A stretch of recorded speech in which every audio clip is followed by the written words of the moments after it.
Dans le silence de l'âme, elle se tient éveillée.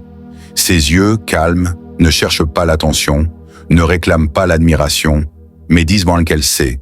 Tu peux ne pas voir ses armes, mais tu sens sa présence. Signes invisibles, mais féroces. Voici ce que révèle Carl Jung à propos de ces femmes puissantes, spirituellement éveillées. Les rêves parlent plus fort que les mots, elle tient un journal secret, attentivement. Non pas pour impressionner, mais pour recevoir symboles, images, peurs, désirs. Lorsque les rêves la visitent, elle les écoute. Elle sait que l'inconscient la guide. Elle traduit ce qui semble absurde. Elle décode ce qui paraît dénué de sens. Car Jung enseignait que l'inconscient ne ment pas et jamais ne se trompe. Elle laisse les émotions se manifester en images, les fantasmes en métaphores. Son rêve devient sentinelle. Elle porte en elle l'ombre sans honte. Derrière la lumière de ses idéaux existe une zone sombre. Peur archaïque, colère refoulée, désir inavouable. Elle ne fuit pas cette ombre. Elle la reconnaît, elle l'accueille. Cette intégration, Jung l'appelait individuation. Elle marche sur ce chemin. Pas de mensonge à soi-même. Parfois la douleur lorde, la honte suffocante, le regret muet. Elle les accepte et en fait trembler le goût amer pour devenir son propre allié. La honte devient pont. Elle a le silence comme allié. Elle n'a pas besoin de remplir chaque espace par des mots. Le silence n'est pas vide. Il est plein de compréhension, de résonance. Quand elle se tait, ce n'est pas pour plaire. Ce n'est pas à cause d'un vide intérieur, mais parce que ce qui doit être dit doit venir du plus profond. Jung parlait du silence intérieur, ce lieu où l'âme se ressource, où les vérités mûrissent. Dans ce calme, elle entend sa voix intérieure, la voix du soi. Le monde parle. Parfois, le silence est la réponse. Elle est magnétique mais pas manipulatrice. On sent une forme de magnétisme autour d'elle, une posture tranquille, un regard stable. Les autres sont attirés, non pas par ses discours, mais par sa cohérence intérieure. Elle ne charme pas, elle ne flatte pas. Elle irradie une présence qui ne dépend pas de l'approbation extérieure. Jung disait que l'authenticité attire l'âme. Elle ne propose pas ce qu'on veut entendre, elle propose ce qu'elle croit être vrai. Elle vit dans les paradoxes, elle est douceur et feu. Elle est vulnérabilité et force. Elle pleure, elle rit, elle doute, elle agit. Elle incarne l'ambiguïté humaine et la maîtrise de l'accueillir. Jung enseignait que poser les contraires ensemble mène à l'unité intérieure. Elle porte la polarité sans chercher à l'écraser, sans choisir un camp. Dans cette oscillation, elle découvre une vérité plus vaste. Elle écoute ce que les autres ne disent pas, les silences des mots, les tremblements de voix, les micro-expressions, le non-dit familial. Tout cela, elle l'écoute. Elle décèle les blessures derrière les masques, les peurs derrière les certitudes. Elle comprend que ce qui ne se dit pas façonne autant que ce qui s'expose. Jung parlait d'un inconscient collectif et de motifs archétypaux qui se répètent. Elle voit les motifs, dans les histoires que l'on refuse de raconter, dans les reflets de l'ombre d'autrui. Elle crée des rituels, même simples. Un rituel du matin, une méditation silencieuse, une promenade consciente, un thé pris en pleine conscience. Elle établit des passages quotidiens qui honorent l'invisible. Elle sait que ce sont ces actes, apparemment banals, qui tressent le sacré à la vie ordinaire. Jung parlait de sens. C'est ce qui donne forme à l'existence. Ces rites lui rappellent qui elle est, lui ancrent une unité, éveillent des portes intérieures. Elle ressent la synchronicité hasard, qui ne sont pas hasardeux.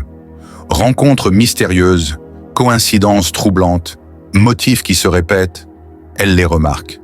Elle sait que l'univers murmure, qu'il parle à travers des signes, des motifs invisibles. Jung a décrit la synchronicité comme ces moments où le psychisme et le monde extérieur se reflètent comme deux rives d'un même fleuve. Elle s'émerveille de ces éclats. Elle se laisse guider par eux, consciente qu'ils tissent le réseau du sacré. Elle nourrit une compassion inépuisable. Elle souffre pour autrui sans s'y perdre. Elle pleure pour ceux qui ont très peu ou beaucoup, pour les exclus, pour les oubliés. Mais elle ne s'enferme pas dans le don. Elle donne parce que les ponts sont nécessaires, que la blessure de l'autre la touche. Elle sait que compassion n'est pas faiblesse, mais un écho de l'âme collective. Jung verrait ce trait comme le reflet du principe d'amour universel. Ce lien indestructible entre tous les êtres. Elle sait que le pouvoir vient de l'intérieur. Ce pouvoir ne se mesure pas en domination, en prestige, en richesse.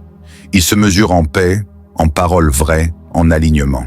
Elle refuse de sacrifier ses valeurs pour plaire, refuse de suivre les foules justes parce qu'elles sont nombreuses. Elle trace sa route souvent solitaire, portée par une vérité intérieure. Jung nommait cela être fidèle à son propre soi, cette source profonde, cette lumière obscure à la fois, ce centre unique. Chaque signe se donne comme une lutte, un choix. Elle est devant des routes multiples, la facilité ou la vérité, la popularité ou l'authenticité, la superficialité ou la profondeur. Ces tensions la déchirent de l'intérieur, mais c'est dans cette déchirure que germe sa puissance de spirituel. A. Le conflit intérieur comme porte. Quand l'âme veut se réaliser, les forces contraires s'agitent. Le conformisme social, le besoin d'approbation, la peur du rejet.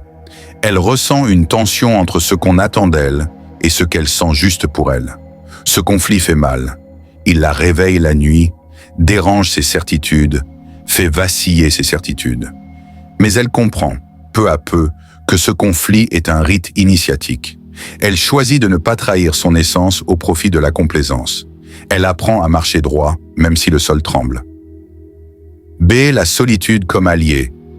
Être haute puissance spirituelle, ce n'est pas être entouré, c'est être vrai, même seul. Elle connaît les moments de silence où le monde lui semble étranger, où aucun mot ne la rejoint. Parfois, elle se sent isolée. Ce n'est pas rejet, c'est hauteur. Ce n'est pas défaite, c'est verticalité.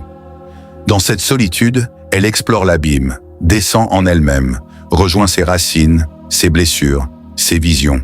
Quand elle remonte, elle est plus entière, plus forte, plus prête. C.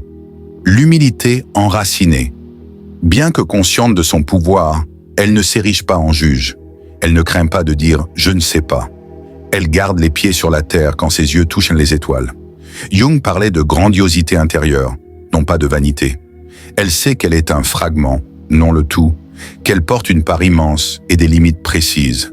Cette humilité la rend accessible, la rend aimée, mais surtout vraie. D. Le courage de se transformer. Elle ne se complaît pas dans ce qui la blesse, dans ce qui la retient. Quand l'ombre exige d'être vue, elle se tourne vers elle. Quand la blessure appelle un soin, elle se soigne. Parfois cela demande d'abandonner des relations, des croyances, des sécurités. Parfois de pleurer ou de lâcher ce qu'elle croyait être stable. Mais elle comprend que rester immobile est tomber. Le courage de la transformation est feu. Brûler ce qui n'est plus pour laisser sortir ce qui doit naître. E. L'amour de la liberté intérieure. Elle ne se laisse pas enfermer dans des rôles rigides, ni dans l'attente de l'autre, ni dans le moule familial, ni dans le carcan social. Elle explore, elle crée, elle pose ses limites. Elle dit non quand c'est non. Elle dit oui quand c'est oui. Elle ne vit pas pour les autres. Elle vit de son centre. Ce choix d'être libre lui coûte parfois l'incompréhension. Mais cette liberté est le souffle de son être. Jung affirmait que l'individu doit devenir ce qu'il est. Chez elle, ce principe se vit en acte. Elle marche entre les mondes, visible et invisible, conscient et inconscient, lumière et ombre. Elle porte un pouvoir que le regard extérieur ne mesure pas. Le pouvoir de se connaître, de transcender, d'aimer sans se perdre. Ce pouvoir grandit dans le secret, dans le poids des blessures, dans la fidélité à son soi. Les signes sont invisibles, oui, mais il suffit de regarder avec l'âme pour les voir.